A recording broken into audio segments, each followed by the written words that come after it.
So, welcome to the Compassionate Capitalist Show. Of course, I'm Karen Rands. Happy to have you back with us today. We have a really interesting topic that I think everybody can relate to and apply when it comes to whether you're starting a business, growing a business, an executive in a business, somebody that is looking at managing, investing in entrepreneurs along with whatever they do on their day job or their day activities. And just really when it comes to better life balance in a lot of ways. There's a lot of myths that are out there, or misperception of what makes somebody really productive and how do you work harder or how do you work smarter, not harder?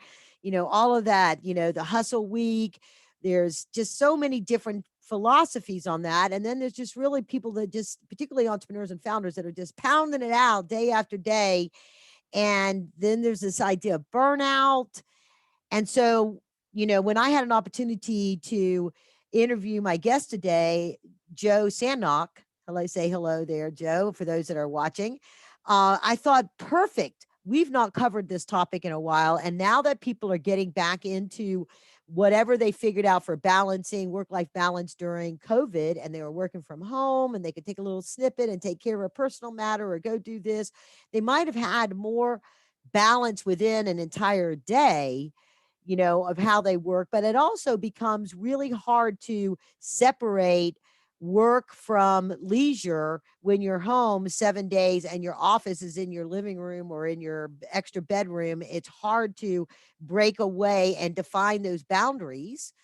And as we go back to work and we're starting to have to go back into offices or have people that we're serving in, like we might be a retail operator or something like that in those hours, how do we now bring back our appreciation and meld in our free time, our balance, our ability to regroup our brain, re-energize ourselves?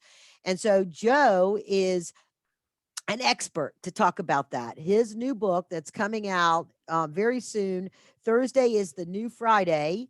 And we're going to talk about that. We're going to talk about his background and how he has used this for himself and mastered it for himself, not only in growing his own income, but also growing his own quality of life, but then also for the clients and the people that he works with, and the whole premise and how he developed this. And I may even get some benefit on myself because I could definitely use this kind of information. So let me tell you about Joe and he's the perfect one to talk about that. I already mentioned that he's the author of Thursday is the New Friday: How to Work Fewer Hours, Make More Money, and Spend Time Doing What You Want. That sounds like a utopia. It examines how the 4-day work week boosts creativity and productivity. He doesn't just write about the 4-day work week, because that's happened before. This is not necessarily a new concept, but he gives really practical advice and tools that you yourself can use it. And then you also have opportunities to engage in other programs that he has to help you learn how to apply some of this stuff. But he did it. He went from working himself 60-hour weeks to traveling with his family full time in an RV while being even more productive at work and growing his wealth as the process of that. So it's personal wealth, emotional wealth, and financial wealth. He believes that working for yourself in your own business shouldn't have to feel like a job, and working smarter and limiting the time you spend on things that don't matter can help. Gosh, yes. So he also hosts the popular Practice of the Practice podcast, which is recognized as one of the top 50 podcasts worldwide with over 100,000 downloads each month. You can get information at that at practiceofthepractice.com. And best-selling authors, experts, scholars, and business leaders and innovators are featured and interviewed on the 550 plus podcasts he has done over the last 6 years. So we're going to talk more about. Tell me, Joe, how you came to, because you have two masters, a master's in psychology and counsel. So you yourself were hustling it, leading the field on this, like you said, 60-hour work weeks. What was the trigger that said there's got to be a better way? And how did you come up with this, shifting over to figuring out how to do 4 days out of your 7 and have a better, wealthier life on all fronts? Yeah, Karen, it's interesting how often we come back to what we already kind of know intuitively. My freshman year of college, when the advisor said, "All right, you can make your schedule," I said, "Wait, I don't have to have classes on Friday?" She's like, "No, do whatever you want. This is college." And I had only one class on Friday throughout all of college. And then I get into the work world and I'm working 60 plus hours a week. I take that traditional counseling path first at nonprofits, then community mental health, then at a college. I have my 40-hour job plus my side gig counseling practice, and I'm just hustling and hustling. And then 2012 hits. And in 2012, my new baby, who was less than a year old, had to have open heart surgery. Ooh. And we went through that whole system. She had full open heart surgery, living in the Ronald McDonald house, seeing this little beautiful baby be all puffed up, and just it was so hard. And then, we got the all clear eventually, and she was fine. It went great. But 2 weeks after we got the all clear, I got diagnosed with thyroid cancer. Oh, wow. And just when I thought I was out of this system, I was out of the medical world, like, let's just, go raise this little baby. I'm back in, and, that was treated, and I had radioactive iodine treatment and lost a bunch of hair. Um, but, that was a year where my grandma died. My best friend's wife had breast cancer. I mean, we've all had those 2012s where just the stuff hits the fan and you just pause. That's all you can do is pause and just get through it. But once you're through it, you start to evaluate, like, is this the life that I want to live? I mean, for a lot of people, that's what COVID was, whoa, how was I living life before I was on lockdown? And so for me, that really caused a shift for me where I didn't hate my job, and that was part of the problem is I didn't hate my job. It'd be one thing if this 60 plus hours felt like the kind of work I didn't want to do, but I was helping students, I was helping families, I was very fulfilled from the work, and I also had very little time for my family, my friends, and hobbies, and health, and all those things that were important to me. So I started to make some shifts where eventually by 2014, I had built up this side gig counseling kind of consulting business where I could leave that full time job. And when I left that job, I did an experiment that very first summer where I took Fridays off. And I thought, you know what? I'm in charge of my schedule now. There's no boss over me. Let's just this summer see what happens if I take Fridays off. And I thought, oh, it's going to be a 20% dip, but it wasn't. It was a better month every month after month. And then I kept doing that Fridays off. And then I thought the next summer, what if I took Mondays off just to see? I took Mondays off for the summer because I was so much more efficient with my time and doing the top level things. I was able to do more in a less amount of time. So are you actually doing a 3-day work week? Is that going to be the next big? For most people, a jump to a 4-day work week is a big enough jump. We didn't have to go into like the 3-day work week. People would just blow me off and be like, who is this guy? So, okay, well, I mean, let's talk about that because, there's 7 days a week and depending on what it is that you do, where do we come up with this idea that people work 5 days a week? Let's just kind of start with that level set of that because there is so much flexibility in how people work these days with gig economies, with people having side gigs, with people, having their own business, whether they're a sole proprietor, but then even with, we're going to get into this, but with the entrepreneurs that I service and help out with, and even a lot of the investors and these people that call themselves serial entrepreneurs and investors that they blow up a whole 7-day work week kind of a thing because they actually do work 7 days a week. Let's talk about where did that come from? What's the history behind that and why is that so ingrained in American culture? Yeah, it's interesting because when I pitched HarperCollins on the book, I didn't even have the historical side to it. It was when I started to write the book, I thought, I should probably understand the 7-day week and just how we got time and the 40-hour work week and all that. And so I looked into first, when we look at just nature, a year makes sense. The globe goes around the sun. It takes a year. A day makes sense. It takes 24 hours for it to spin, come back to the same spot we were at yesterday. But a 7-day week, like there's nothing in nature that really points to that we have to have a 7-day week. We could have had a 5-day week that was 73 weeks long in a year.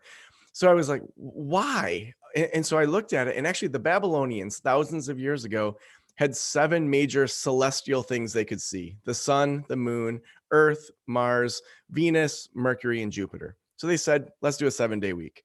The Egyptians, they had an 8-day week. The Romans had a 10-day week. We literally made up the 7-day week. So if we start with the premise, we made this all up. That makes it a little easier to deconstruct it if we're just like, hey, these random Babylonians made up the 7-day week because they didn't know anything about astronomy. So then, well, where'd we get the 40-hour week? Well, in 1926, exactly 40 years after a major protest happened. So in 1886, there's this major protest in Chicago. The workers there felt like their rights weren't being met, and they wanted to have, a 40-hour work week, but it didn't really take off. Henry Ford wanted to sell more cars to his own employees. And so he said, if people have leisure time, they're more likely to buy cars. So he switched over in 1926, May of 1926, he switched over to the 40-hour work week. So that was the first major corporation to switch over. Everyone else followed within about 5 to 10 years. So we see that this thing that we hold dear, this 40-hour work week, working 5 days a week, is less than 100 years old. So we made up the 7-day week, we made up the 40-hour week, and then we see over time that Friday really starts to fade out. I mean, in the 1980s and 90s, we saw TGIF on ABC and Full House and Urkel and all that. For Fridays, typically we see that that's when we host birthday parties. We have a baby shower, some team building activity where we got to do the trust fall into our coworkers' arms. It's like a half worked day. In a lot of ways, I would say that Friday's been having an affair with the weekend for a long time. And we finally saw it, like, let's just call it what it is. Friday's having an affair with the weekend. Let's just move it over because honestly, we all know that Fridays are not as productive as Mondays. And so Right. what would happen if we fully allowed ourselves on Fridays to regroup and recenter so that on Monday, Tuesday, Wednesday, Thursday, we can absolutely kill it? Yeah, absolutely. So, because that's the thing, I mentioned earlier in the intro about it, investors and entrepreneurs. It's like there's this perception that if you're not working 80 hours, you're not hustling enough to get the things done.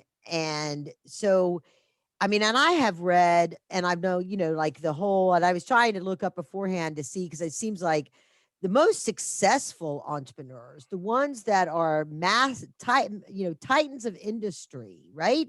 They've created markets. They have a real value of downtime in a workday where they think and they take time to let like solutions marinate, the questions and answers, and marinate to solve problems in their brain. And they, whether they're just looking out the window in out their executive office window, or taking a walk around the block, or whatever like that. And so talk about why that benefits people to make them more productive if they do actually take time to recharge and not just keep spinning and hustling. Yeah, I mean, whether it's Einstein, who most of his theories he thought about first and then found the math to prove, or it's Steve Jobs, who had his famous walking meetings, Yeah. or Bill Gates, who has his think week where he goes and reads books in the middle of the wilderness for a while. Like, these top performers are doing that. So if we think about like what just is happening in our brains, typically we're running full tilt, we're stressed out, we're maxed out, we recover on the weekends, we do it all over again.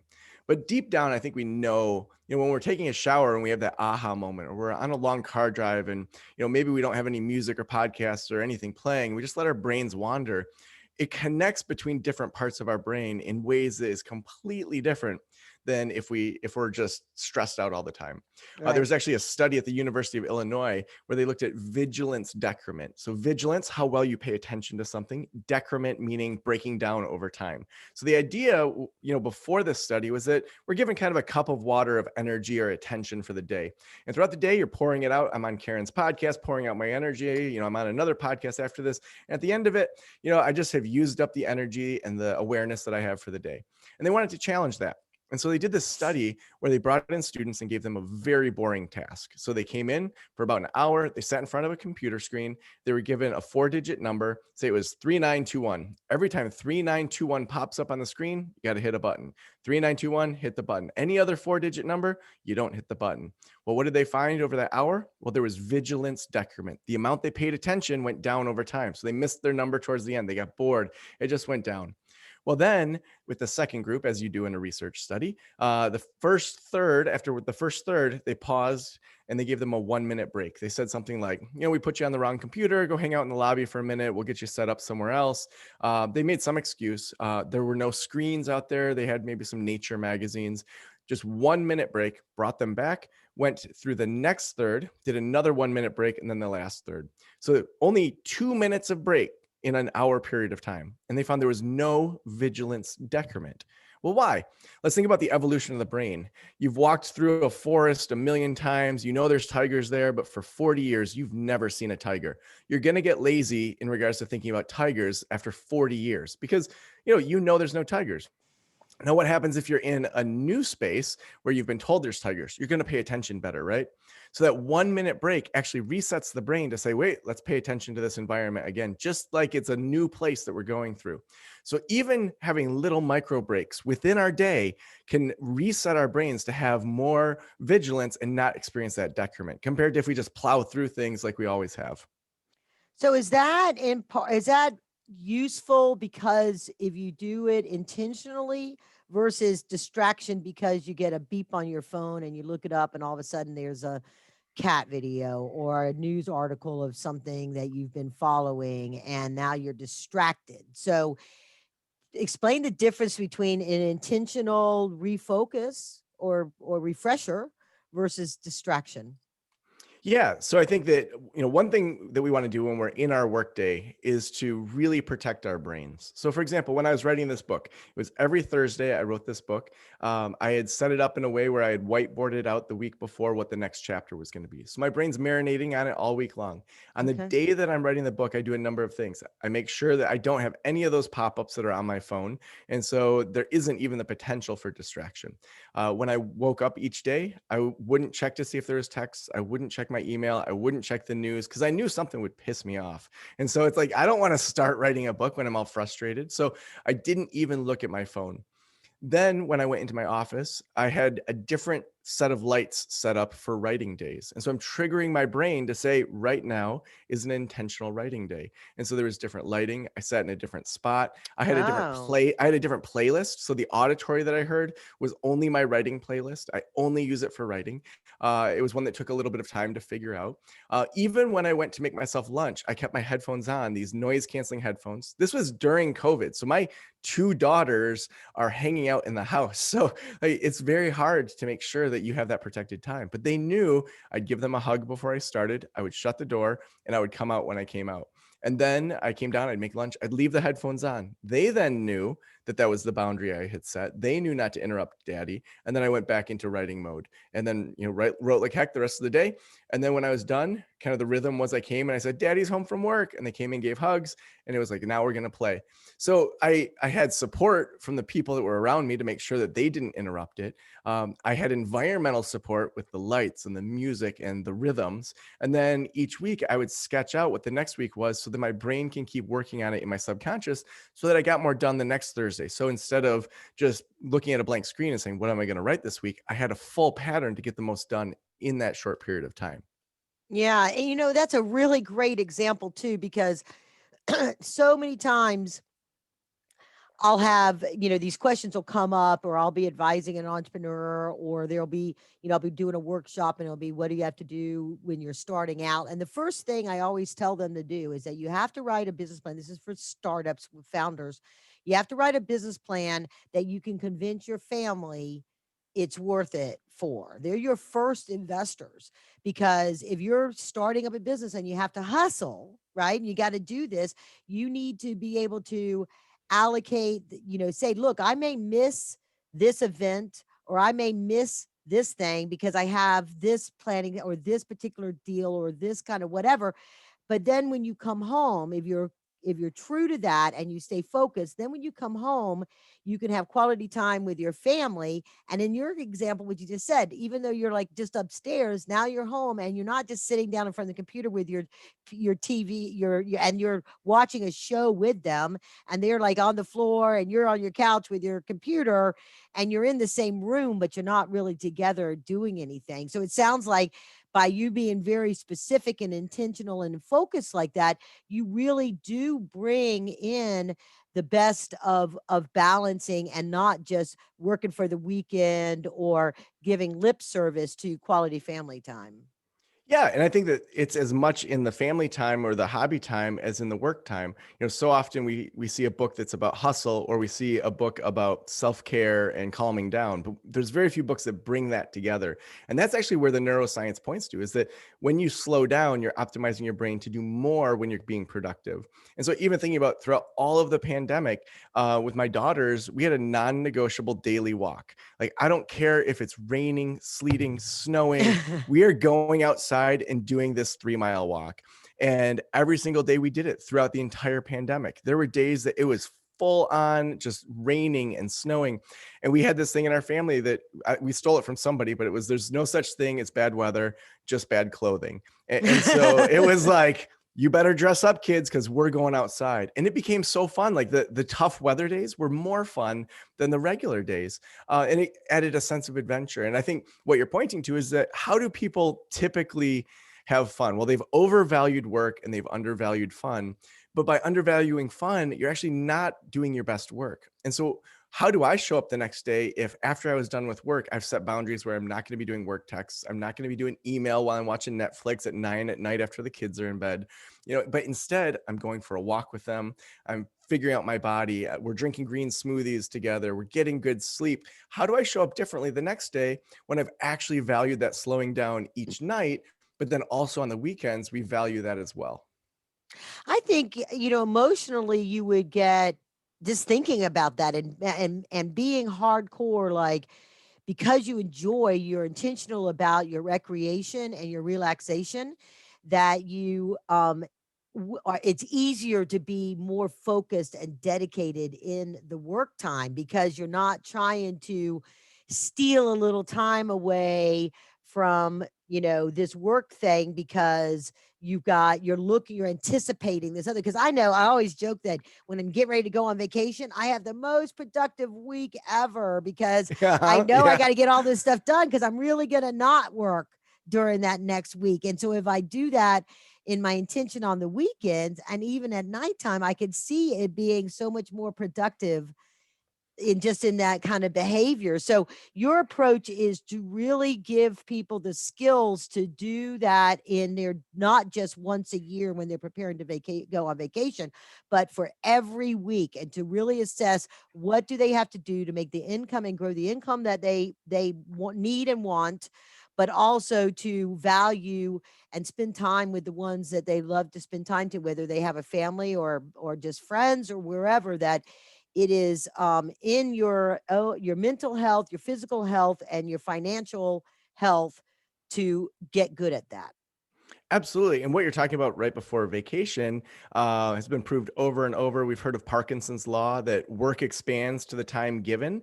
I mean, we all learned this when we were in college, when you forgot there's a paper due tomorrow. You got that paper done. You stayed up till 4 a.m. writing that paper. It may not have been your best work, but you got it done. And so if you all of a sudden say, you know what, I am not going to work on Fridays at all for the summer or at all for the fall, you just pick a period of time to experiment for, say, 2 months.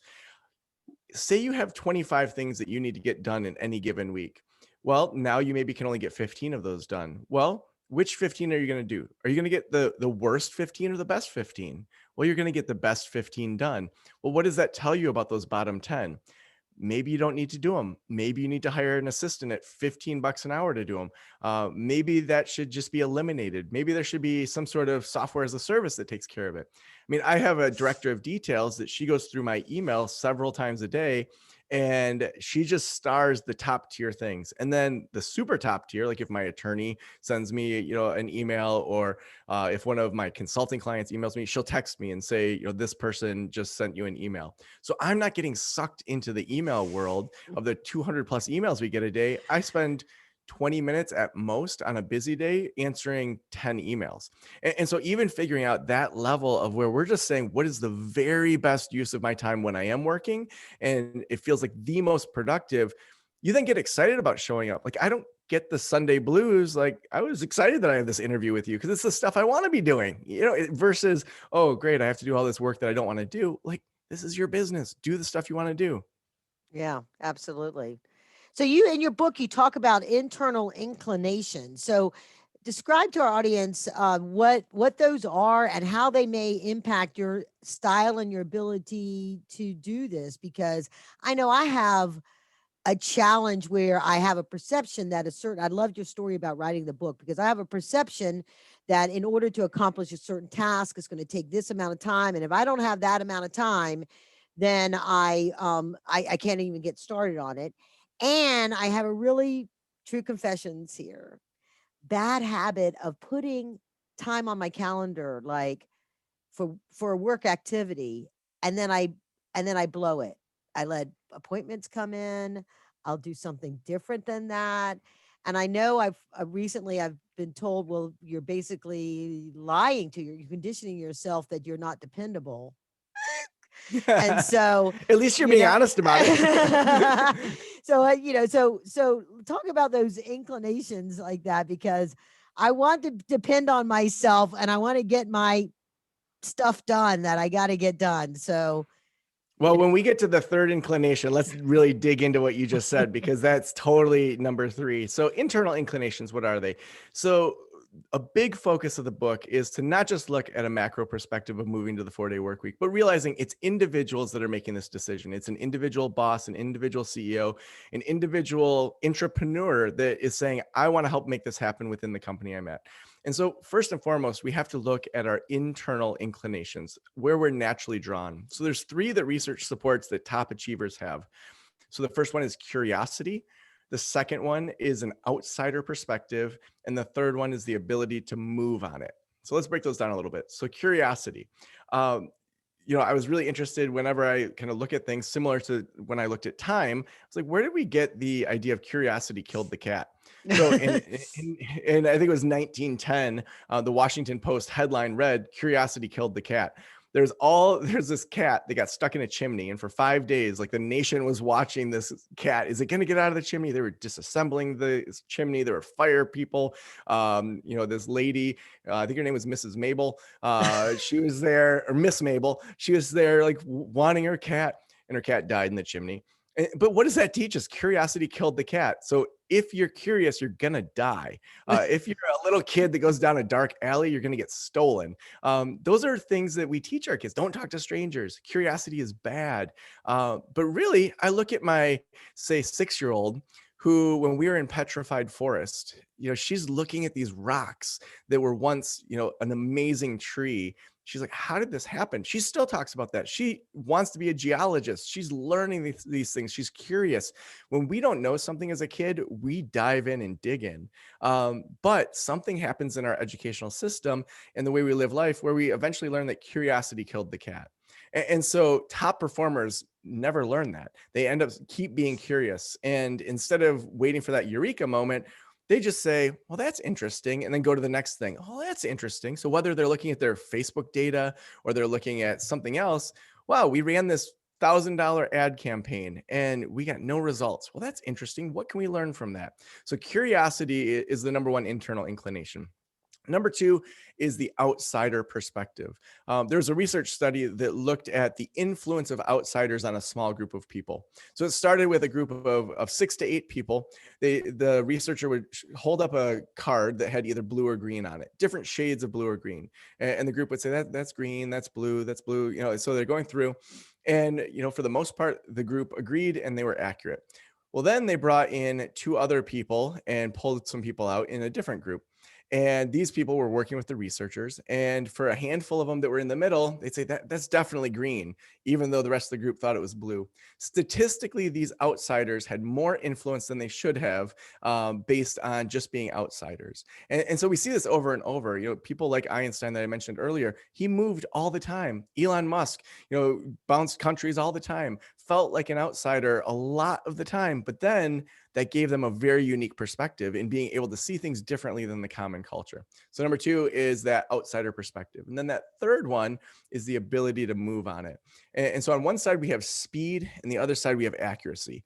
There's a million things I want to be accurate. For example, if I go into any surgery, I want that to be accurate. I want them to take as long as they need to finish whatever surgery they're doing on my body while I'm unconscious. But there's a lot of things that they just need to get done. They don't need to be perfect. They can be adjusted later on. I think most entrepreneurs have probably gone through some sort of higher ed. They've worked on that paper, the draft, they go to the writing center, all those different things. And then at the end of it, they turn in that perfect paper and then they get graded. That's just not how the business world works. And so if we can start to move towards speed over accuracy in most situations, we then stop being paralyzed by perfection. Okay. So those are approaches to the paralyzed by perfection. So these are approaches to just keep in motion and getting things done versus trying to make sure you do it at like a precise way before you take any action. Because I know a lot of times people do get paralyzed because they're like, oh, it's not ready, it's not ready, it's not ready. So are all of those related to that sort of hindrance? Yeah, so all three of those internal inclinations are sort of a baseline soil, we might say, for being able to slow down and then kill it. And so, if you don't even understand whether or not you're a naturally curious person, or maybe there needs to be some work, if you're naturally have an outsider perspective, or maybe that needs some work, or if you have the ability to move on it, or that needs some work, then you want to start there before you really dive into the other things. So, for example, for you, you were saying I've got this particular task, I set time aside, and then I end up filling that time. I mean, what's that behavior telling you about that priority? It's probably telling you that it's not a priority. Well, okay, so then why isn't that a priority? If it's in your calendar, I would say view it as if it's a client.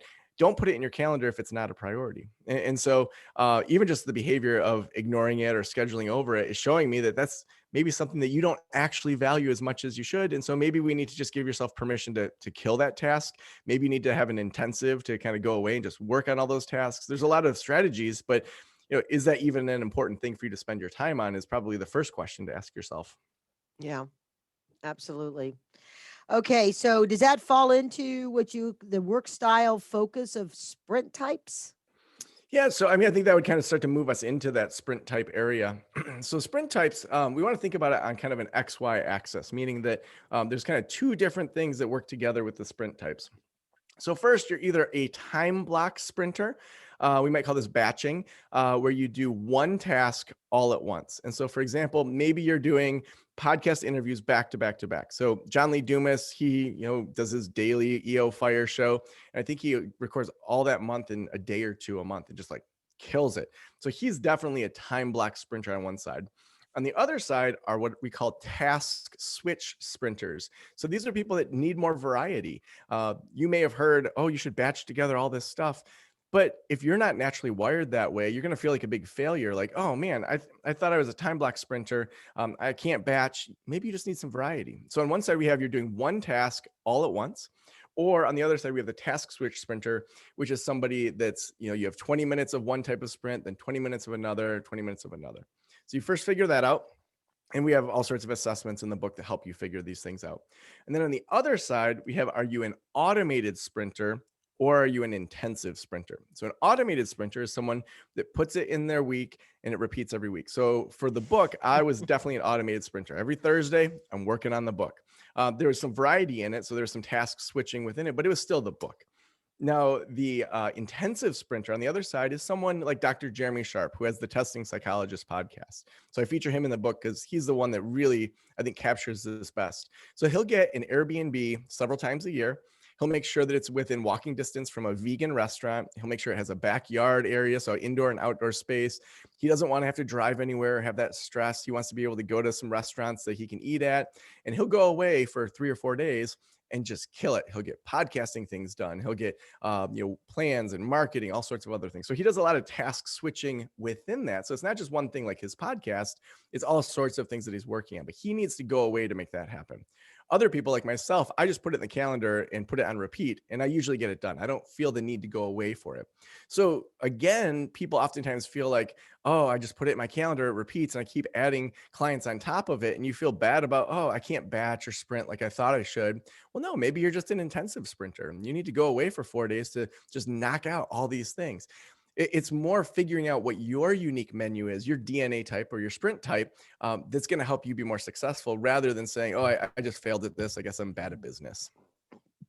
So how long did it take you to figure out your whole routine on setting up that one day a week to work on your book, because that is a time block, right? That you have set up from an automatic standpoint, but you stayed true to it, and you learned that you needed to diffuse a distraction, because I'm kind of a thing like, well, could I really go up into my office and do this whole thing for 10 hours, or do I need to go rent a place and go to a hotel and do it so I'm not distracted? So how did I mean, obviously you coach on this stuff, but did that evolve over time till you perfected it, and then you really got it down and got everybody around you to appreciate that, and honor that this is what you were doing, so they didn't distract you too?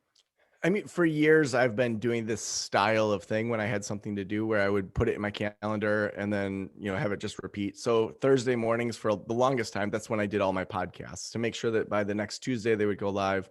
And I think with my kids from the beginning, it was, I'm going to give you a hug when I go to work in my office, and I'll give you a hug when I come back. And I may say hi during the day, but if I'm up here, like, you're not up here. And so I think I have probably 16 to 20 timers a day going, depending on what's going on, because I want to be able to get into that flow state and know that I can jump in to the next task right away. So, for example, I knew right before this that I was making my daughter lunch. I set a timer for 10 minutes before so I could, put on my shirt, come make sure everything's all set up, and I don't want to get so into a task that I forget about a really important podcast interview, whether that's a task of email or something for business, or even just helping my daughter with lunch.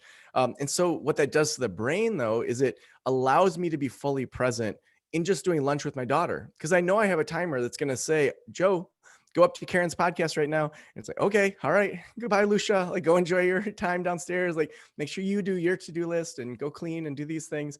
And then I'm going to go on a podcast and I'll be back in an hour.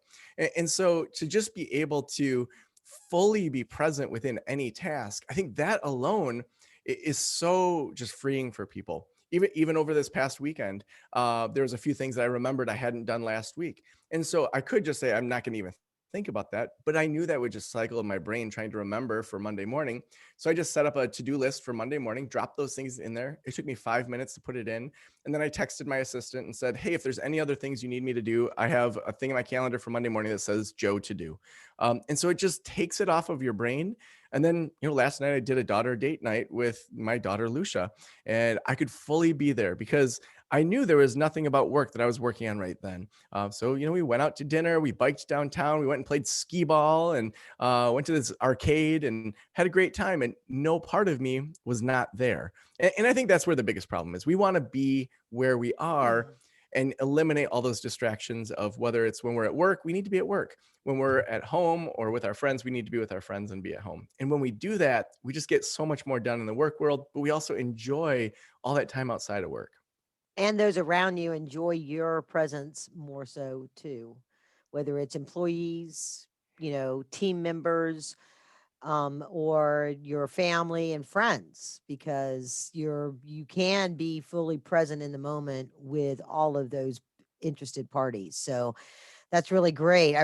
Joe, I think this has been excellent for those that are listening. Please comment, share this with others that that are struggling with this. And I want to encourage everybody to get the book. Thursday is the new Friday.com. But also, if you want to learn more, connect up with Joe, you want to get access to the book and the pre-release, or find out more about his podcast, anything, the central place to reach out to Joe is at joesanok.com, which is Joe, JoeSanok.com, JoeSanok.com for those that are listening. All of this information will be in the show notes as well. Anything else you'd like to add before we say our goodbyes and wrap up, Joe? Oh, Karen, this has been awesome. I know that as people work less, they're going to just enjoy their lives more. And ultimately, they're going to do better work for the world. And, that's what we need. We need people that love the work that they do, but also love the time away from their work. Absolutely. Yep. I know that I have been working towards this kind of balance for a long time. I used to joke, I'd be like, well, if I didn't have so much balance, I'd get all my work done. And And so I just, it's like, okay, well, it's like, but it's that prioritizing. And what I've taken away from this is knowing that you're anticipating whatever else you have going on outside of your job and work requirements, so that you will be 100% engaged in that activity and be more productive. So um I think that switch, you've helped me to flip that switch. So my work time will be more productive in knowing that I am rewarding myself with the activities I have planned for my balance, right? So Yeah. great. So onwards and upwards, everybody. Remember joesanok.com, and please go to karenrands.co to learn more about how we help entrepreneurs and investors achieve their dreams and create wealth. And also, please encourage you, if you're interested in getting started investing in entrepreneurs, Insight Secrets to angelinvesting.com to get all the information about that book. Thank you so very much again. I really do appreciate you taking the time out of your schedule to do this, and enjoy the rest of the time that you have with your daughter this afternoon and what else ever else you got going on. Thank you, Joe. Thank you so much, Karen.